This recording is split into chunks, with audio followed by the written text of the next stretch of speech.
Welcome to the second part of the KNX Secure Day, and one of the things we're going to be looking at on this particular segment is the change to the changes and updates to the UK building regulations. This is something that in some ways we may think as KNX installers and integrators and manufacturers that it doesn't necessarily affect us, but there's actually changes there and information out there that do affect exactly what we're doing. It has an influence on what we're doing, and conversely as well, what we do as integrators, manufacturers, as KNX, what we do, what we bring to the sector is being able to adapt around the building regulations and give developers and end users the possibility to achieve the building regulations in some slightly different ways. So what I want to have a look at, I'm going to concentrate on the building regulation changes that are being enacted today, June the 15th. And I'm going to concentrate on the residential side of stuff. I'm going to say straight up that I have not sat down and read through all of the building regulations in preparation for this, but I've read through the ones that have an influence. The three crucial changes happening today are within, Part L, the conservation of fuel and power, Part F, ventilation, and the new Part O, which is to do with the overheating. Now, as that's the new regulation, and it has the overheating implications, which we'll discuss about, has implications across the entire building and interactions at multiple levels with the other building regulations. That's the sort of one I'm going to concentrate on. So to start, the basic premise of the revised and the new building regulations is to move to carbon zero or carbon neutral buildings. And the building regulations consider the implications for each of these areas. Part O is a new addition to the building regs, and it's a direct response to climate change. So if we have like an overview of the building regs and what they do, we do need to build homes that are more energy efficient and are able to withstand the effects of climate change. This is what the building regs are designed to do. The Secretary of State, this is their sort of heading within each of the building regs. And they enable this in multiple ways, but fundamentally it boils down to a couple of sort of key elements, which is building a more airtight building and having higher levels of insulation within the building. So those are those two key elements that you can take out of the building regs as they stand. But the building regulations are full of phrases like reasonable provision, which leaves it really, really open to interpretation. There are often multiple methods of application and calculation, and this can be seen as an opportunity for us, the installers, the integrators, the KNX people, to bring to that sector and bring to the developers what they can achieve. I want to have a look at overheating. Glazing is something that is, we all have in our buildings. Apart from the volume builders, then large areas of south-facing glazing are common, so that we can benefit from things like views, from natural light. But especially south-facing glazing, you can also benefit from reduced energy usage in winter. From the solar gain. But large glazed areas, especially those south glazed areas, can bring unintended consequences, and the key unintended consequence is overheating, and this has been accepted, and hence the Part O for regulation. So this is sort of where I want to start the conversation. Within that regulation, there are two ways in which the potential for overheating can be calculated. But one of the key things within the regulation is that there are alternative approaches to dealing with overheating. So the regulation covers things like the amount of glazed area, reducing the amounts of glazed area on southern faces. But alternative approaches are available. Now this is the key thing. The alternative approaches, I'm going to have to read this from my notes, the alternative approaches are considered but they must run via the local building regulations,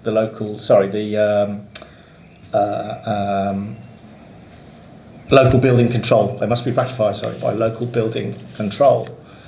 So that is the opportunity, and that's where I want to start for the integrator. We've got Iain with us as the integrator to bring in a potential for those alternative approaches. So Iain, what I want to start off with is that the building regulation itself states to reduce the amount of glazing on those certain various faces, but the alternative approaches are looking at well, they don't specify anything, but obviously KNX can bring in shading, can bring in sun tracking, all of those areas. Is this the sort of thing that you're seeing, that you're beginning to maybe being asked for, even not just on the high-end residential, but on other residentials as well, sort of like that lower level? Yes, in short and in brief, yes. I think solar shading is, certainly in the projects that we deliver, solar shading is one of the biggest considerations. We're lucky enough to deliver high-end German homes that are pre-built in factories, and if you visited southern Germany, you would see very few buildings that don't have a dynamic facade of some description. The Germans love external Venetian blinds, all made of aluminium, all very big scale, and they need control. Whether that control is analogue in its operation on a local basis, or whether it's part of a wider system, they do use shading solutions for their windows, and it is all down to preventing overbearing solar gain in summer, so that they don't then have to force cooling within the home. And equally, as we've discussed or will discuss within ventilation, homes are becoming more passive, whereby they're shut off to the outside elements, and controlling how much heat comes in as a consequence of solar and how much ventilation happens without loss of heat is both, they're both very important parts of the building regulations, certainly from today onwards. In terms of controlling solar shading, if you have a large home, individually shading every window can be somewhat tiresome. Yes, a first world problem, I'm happy to concede, but with a control system you can, one, make this much simpler to enact on a group-wide basis on, say, the whole south facade of your home, or you can make it even more interesting and have that happen dynamically. And it's not just saying it's June, therefore I need solar shading. It's actually looking at where the sun is in the sky, determining whether the sun's actually heating the house up by a large extent or not, and then it will adjust the shades accordingly. And whether that's complete closing of the facade to the sun, or whether it's partial shading, so that you don't end up with the sun creating pools of heat in the building, and as I'm sure you remember from being a child, where you adjust a Venetian blind to make the room dark or light, it's the same principle. And a control system, whoever that happens to be from, is designed to give you some element of control on that. In my experience, the two big problems we have in homes in the UK is they're too cold in the winter and too hot in the summer. Yeah. That's the basic nuts and bolts of it. So by having effective control for both aspects of that, I personally think it's something that you shouldn't consider not having. Solar shading is becoming more and more important. If I can just give you one example, overheating of Britain. Where I live, I'm lucky enough to live down in Hampshire. Tattinger, Bollinger and Mum Champagne all now own vast vineyards in the outskirts of Winchester for their production of champagne grapes. Now, it's quite clear that the champagne houses will still be able to call their champagne champagne because they process it in Champagne. But their grapes are now going to be coming from the United Kingdom. And in fact, even something as unimportant as fizzy wine competitions globally, Britain have won the sparkling wine competitions for the last 10 years against the European producers, and it's totally down to our climate change. Peaches, walnuts are being grown in Kent. Yep. It's no accident that we're having this conversation. It's no accident that the building regulations have acted. I predict that it's quite late in the game, but certainly in this instance they're hoping to lead. But I think the control of overheating is something that we already undertake in homes, and clearly it's becoming more and more important. So from that, to summarise just that one single section, was that And it's worth having a quick flash through Part O as the building regulations. It's not one of the long ones, and it's reasonably straightforward. But you've got the two calculation methods, but these calculation methods are based around glazing size, thermal dynamics of the building and stuff. But and this is what I want to emphasise to us as part of the KNX fraternity, is that there are alternative approaches with active shading, as Iain has explained, dynamic shading, that can be used to tick the box for Part O.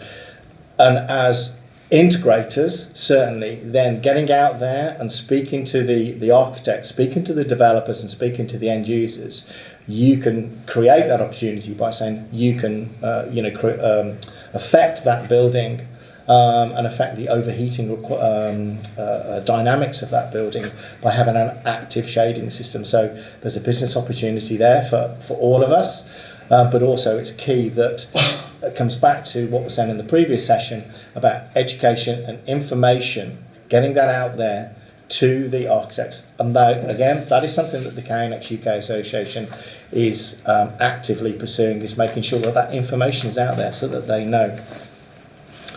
So I want to move on slightly from that, same within the building regulations, but looking at the conservation of fuel and power and ventilation. Sort of something that I'm sort of have to sort of go forward and to come back slightly. Now, each regulation, if you read them, does highlight the interactions with the other regulations, although they are reasonably vague. But by default, building regulations are siloed. There's no way around that. But from us as in the KNX world, we know that it's better to consider these building elements together and not in isolation. So that, again, that's part of that education information, getting that out there to the developers, to the architects, to the end users, that by considering the overall system, by getting in there early and speaking to them and saying, consider the interaction, as the building regulations say, that interaction between your ventilation, between your overheating, between your or mitigation of overheating, and between conservation of energy and power, so energy monitoring and dynamic heating control and stuff like that. This is something that KNX is designed to do. It was designed to do 30 odd years ago. So it's key that it sits within that building regulations, but it's about getting that information out there. So talking about the ventilation side of stuff, highly insulated, which is highly insulated buildings, and airtight buildings, both of which what the building regulations are moving towards, in turn create their own potential problems, such as poor internal air quality. Any of us of a certain age, if we think back to the late 60s and early 70s, there was a thing called sad building syndrome, which was we had the idea of reducing the amount of glazing to reduce the amount of heat loss, to pushing up the insulation, to making airtight buildings and stuff like that. And the result, because we didn't consider ventilation, was the sick building syndrome. Was the sick building syndrome, which is buildings with horrific level internal air quality, high VOC contents and humidity and all sorts of sort of really poor outcomes. So the ventilation is vital for us to consider, or certainly for the building designer to consider. So again, this comes back into that interaction, looking at the building regulation itself, and then informing and educating the developer. So the ventilation within the UK building regs is still quite poor. It should be, in my mind, MVHR, mechanical ventilation and heat recovery, but we haven't yet got there with that. But hopefully it's going that direction. So you link that with effective shading, and the ventilation that is regulated, then that's something that, those levels of interaction. Do you see what sort of types of ventilation are you seeing in buildings at the moment? Again, I think we're lucky, the marketplace we work in. I don't think there are many homes that we work on that don't have some form of ventilation provision beyond what you would expect in a standard British build. European method is to run NVHR units in all their homes, but it's a cost consideration that some customers will take out of the equation. That's Certainly the volume builders. Certainly the volume builders, but I think even one-off individuals who are commissioning a home will consider that paying whatever the cost may be, but let's assume it's £10,000 for a big house, might consider that money's better spent elsewhere. And interestingly, I've seen the house builders roll over a little bit rather than have a fallout with the homeowner, rather than insisting, no, you buy our property, therefore you use our design. There is some room for discussion there. So we will see three different types of system. We can see isolated MVHR, which are single units that remove bad air, keep the heat, and then blow the heat back into the room. We've seen the full centralised systems, which you're talking about, where everything's taken care of in one big box or several big boxes if the house is big enough, with ducting everywhere. And then we see localised systems which meet the requirements of building regulations, which is extract from bathrooms, from kitchens, in order to maintain the general air quality of the home. And then the provision of the devices we use are now becoming more and more thorough. So fans that have motion sensors, so they can tell when the room's occupied, fans that use air quality sensors that are looking for particulates or for high levels of humidity or carbon dioxide. They work very well, but there are lots of different ways of skinning this cat. So there are a few methodologies we see. I, like you, would love to see MVHR as a standard product in the same way a boiler is a standard product in a home, because I think the benefits and the efficiencies it can extrapolate far outweigh the initial investment cost. But then we're back to the same old discussion about how much do these things cost to implement.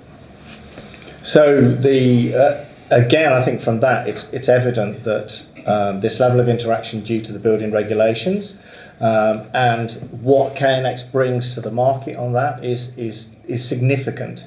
Of getting those levels of interaction, talking about your ventilation, your motion control. One motion controller in a room can affect your ventilation control, your heating control, your lighting control with one product. And that's something that when we start talking about those different levels of cost within those builds is really, really important. So again, KNX is really ticking all of those boxes and bringing them, making sure that that the developer, the architect, or the end user has a building that easily achieves the UK building controls. Sort of to summarise though from there, the KNX installation allows all of these building elements to be monitored, to be controlled, and I think one of the key things is that level of control can be tailored to the building's end users or those developers, and that can be, if it's a residential, it can allow the homeowner to have their control over their particular environment, how they want it setting up. But also the same protocol, the same pieces of hardware, the same firmware and software behind will also apply to a large commercial installation with an FM team and with potentially with remote asset management. But the key thing is that it ticks the building regulations when it goes in. It goes beyond the potential, beyond building regulations, and offers a potential. I think that's one of the absolutely key things. And I just want to put out sort of like a further point of discussion. Building regulations only go so far. It is the bare minimum. And it should be considered the starting point, really, especially for us as with what the elements that we bring into a building. We're going far beyond what is required of the building regulations.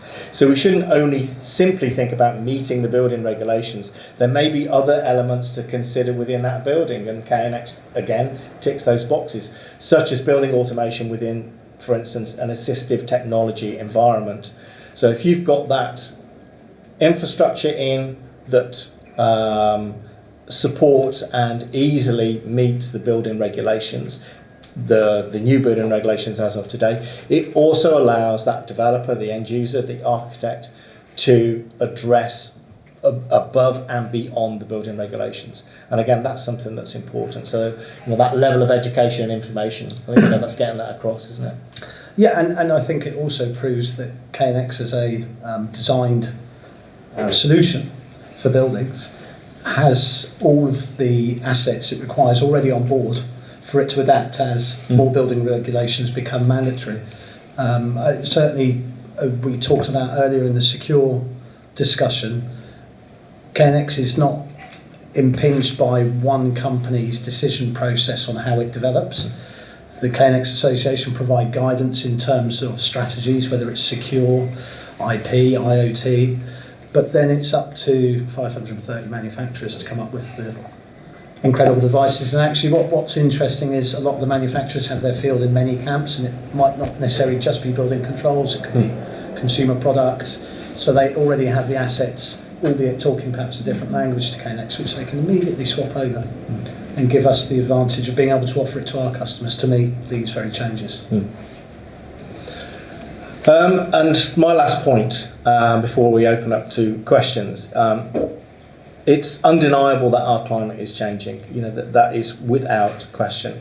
And the homes and the buildings, so let's concentrate on the homes, the residential side of things, that are being built today need to be able to withstand the future climate challenges. There's no question about that.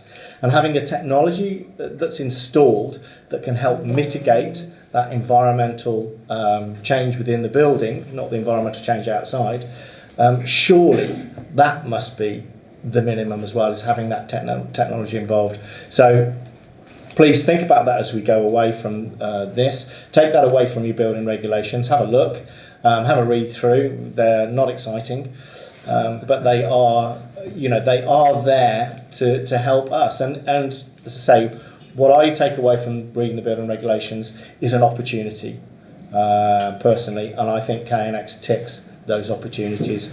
So if you understand them, you're at a positive advantage over someone who... Yes, absolutely. Clearly doesn't. Yes, yeah. You can bring that to the market, you can bring that to that market sector, saying you've read them, you know what it attains, and you can, for your architect, you can tick those boxes. Any questions at all? Anything you want to bring up, any points? I think I'd like to ask a question actually of KNX UK organisation. Given what you've just said about understanding building regulations can be a real boon to your business, and given that KNX clearly ticks all of the boxes, should it be something that we think about to create some kind of a memoir for members that demonstrates all of the elements of Part L, Part O, Part G that the KNX world solves? Simple things like external PIR control of lights, etc., the overheating, the shading. If we can take all of that information to a meeting, surely that is a great sales tool in the architectural and M&E world. And is that something that KNX UK might consider doing? Absolutely. I think there's every aspect of what we discuss in terms of how KNX can solve a situation. I think we should look at being able to pass that on to our membership in a simple, factual way. I might take your question on board, Simon, and expect you to contribute towards said document. You open your own mouth at your own risk. There is already some brief guidance on a topic in the havoc control course. So if you go in depth to all the knowledge which is already there, you might just actually work out your own solution. Obviously, KNX is customizable, so us preparing a guidance, it's just repeating a concept of the regulation, which can be helpful if it's given an appeal. Yeah. But the solution is already there. Can I just add one thing on to that? We do need to be aware, as the UK Association, that it's a huge topic, the building regulations, of all the different building regulations. So I think if we were to create guidance that, as opposed to trying to pick out all of the elements that KNX does achieve, ensure, I think it comes back to that education information, it's just ensuring that our members are being pointed in the right direction to get that information. Otherwise, we run the risk of putting out documentation that could become irrelevant reasonably or quite quickly. That would be my only concern. But certainly, again, comes back to education, information. Get that information out there. We want to educate the architects and the M&Es, and we can guide that level from via the integrators as well. But yeah, definitely. Sorry, Paul, were you? Well, no, I was agreeing with what you said, really. I think these changes are quite complicated. We talked earlier about basic level and also about how you interpret them, the reasonable levels. And I think it's right, is that for me as a manufacturer point of view, it's sharing how we solve the problems. And I think as a global picture is how we tie it together. I think with KNX it's always sometimes seen as it's expensive, it's quite complicated, I don't need all of that. But having a system, talking about climate change, linking things with shading, with wind speeds, there's a lot to be done there. And I think having some simple guidance, not in-depth level, but some sort of top line, definitely help. Definitely help. Absolutely. And I think also with that top line of, as Paul calls it, that top line of information, that can also be information that can go out to the architects, M&Es as well. So it points them in the right direction. You have these problems, or you have these challenges, and come and speak to us or one of our people, because we can give you the solutions.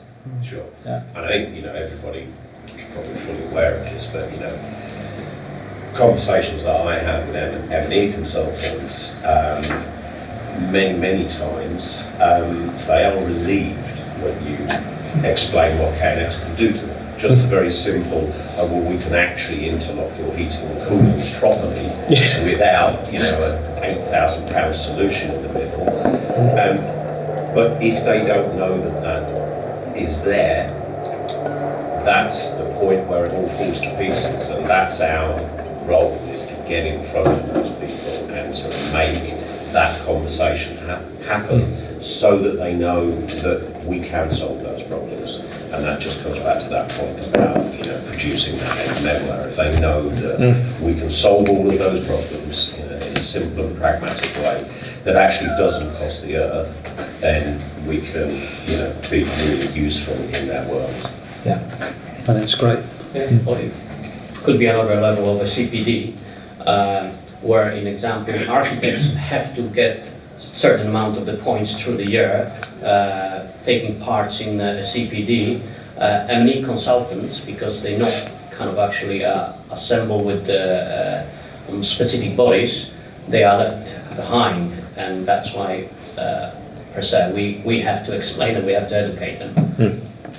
Anyone else? Any questions or points to raise? Any, anything, any experiences that support or don't support, this? I think my only comment would be, it'd be nice to believe that building control in this country and building regs would become more than just the minimum bare standard. Yeah. I think certainly my experience where we seem to lag hugely behind mainland Europe is even something as simple as insulation, and with the cost of things like that, it makes no sense. Overheating can be mitigated by properly insulating your home, properly defending your windows from the solar gain, and yet we're still languishing around in the past with it. So let's keep our fingers crossed that things will improve. Okay. I think we talk about shading, you're right, in Europe it's a common feature. Very rarely do we see it here, apart from some commercial buildings, and even commercial buildings it's an exception, not a norm. In example, Sharp, which initially was actually built up without the shading system, and do you remember that incident with the melting car? Yeah, The walkie-talkie thing. That was the walkie-talkie. yeah. So, But I think It's the same issue. You could drive out of here and probably go to every single residential house within a 10-mile radius here, and I think you'd be lucky to find one with an active shading, proper active shading. Whereas if you went, so I've got experience from France, and I was just over there. you would in the same instance, you'd probably find 80% of the houses have some form of shading. And we're talking not the high-end residentials, we are talking the very, very basic. Why do you think we have that such a... I just don't know. Because we are blessed with the rain, not the sun. Well, no, Yeah, I think, potentially, yeah. there's that question in the UK, the weather, the difference in temperature from cold to hot is such a wide varied that in hot days it's seen sometimes only a few days a year. Yeah, and it's like generally, winter tires, isn't it? Winter tires here, I think, was it +8 or whatever. Winter, we still were, above that. I never complain about the weather anymore, Paul. Such a British pastime, isn't it? So I'm determined not to. And in fact, I love the fact that you can start today, it being really cool, and then lunchtime it's really hot, and in the evening it'll be cool again. I think with this whole overheating thing, it's great that we're producing champagne in the south of England. It's great that we're producing grapes. Well, sorry, thank you, very well corrected. Walnuts and peaches. But do you think we'll get to the lunchtime siesta? I hope so. Yeah, I hope so. August in Spain, is fantastic, isn't it? Well, just completely off the topic, but we need to point over here that the way the houses are being built on a continent are usually built on a plot of land where you still have a garden. So pretty much your sun, it's just following your house around. Where, in example, terrace houses, they just built that in one way. You might never actually see the sun in your house because if you build up in that kind of actually angle. Slightly all those properties outside of the city or kind of actually where they freestanding, they should have that kind of implementation of a shading system. But again, always cost. Yeah, I think cost, I agree, but we're talking about what we've all agreed, climate is changing. And it's costs about the building. Well, no, I don't think it is. Sorry, but that's another discussion. But it's about the heating side, it's about the install cost against the long-term building cost. That's still, it's not joined up. But if we literally change the orientation of our building, that we can benefit from solar gain, which is a fantastic benefit for us. We're also, say, potentially putting ourselves in the market, or the building market for solar PV, for solar thermal. So all of these potential gains that we can have, but because we don't shade or that we don't carry out, we don't mitigate, we avoid, but we're also losing potential. The solar gain is free heat. This reduces that conservation of energy and power. So it comes back to that interaction with Part L, but you have to mitigate it with looking at your overheating. And that's where shading is better. Active shading, dynamic shading is more useful because you can have the larger glass areas which go beyond building regulations. But if you actively shade them, you then benefit from your winter solar gain. So that's brought us back full circle, back to that question of, what can we achieve, and what can KNX as a building management system? That's what it is, building management system, not heating management or shading management. And it's not design system. So as long as the property is well designed at the early stages, then we can actually take the benefit out of the KNX. Paul just mentioned about costing as well. Let's look at the mobility of our society is slightly higher than in Germany. In Germany, when the person buys a house, pretty much spends the rest of life over there. Where here, we might buy a house and 3 years down the line we might be elsewhere. Or never happens, or rarely happens, that the same house is with us for 20, 30 years. I mean, some lucky guys are like that, maybe living outside of the cities or kind of actually in the countryside. But again, someone who just buys a house for 3-4 years doesn't care really if it's got shading or not shading, because for them it's another extra pound per square foot, and that's how it's always. The game is always actually down to the pound per square foot. Shall I wrap it up from there? So thanks very much, and thank you everyone for attending as well. Brilliant, thank you.